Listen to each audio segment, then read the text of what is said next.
Now, I talked about this yesterday, but I seriously couldn't get my head around it. Electric ambulances.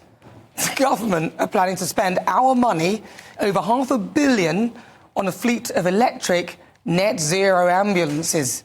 Even being told this alarm bell should be ringing, most of the people I know who have an EV have got rid of it because of range anxiety and the inconvenience, having simply just got too much for them. Frankly, they never do as much as they say they will anyway.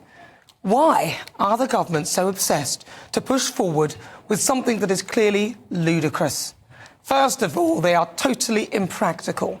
The ambulances will take some 4 hours to charge each, so it will be out of action for that time.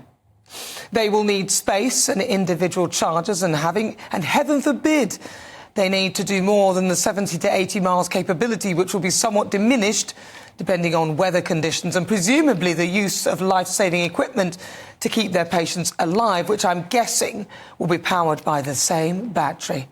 Their top speed is just 56 miles an hour. What if there's a major incident? It would be outrageous if people died because the ambulance had run out of juice.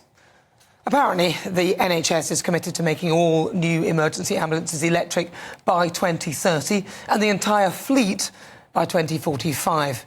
In England alone, this would cost over £600 million. And in any case, EVs are not even really zero emissions. Only last month, the Advertising Standards Authority, the ASA, said that EV environmental claims must be clear and that adverts must make it clear that zero emissions only applies whilst they are being driven. Otherwise, it is likely to mislead. And that is because, while electric cars don't produce any emissions from the tailpipe, there are emissions involved in the manufacture, as well as the production of the electricity used to charge them. So anyone driving an EV thinking what a great job they're doing for the planet needs to think again. And even if you buy into the notion that they are good for the environment, ambulances are usually changed every 5 years.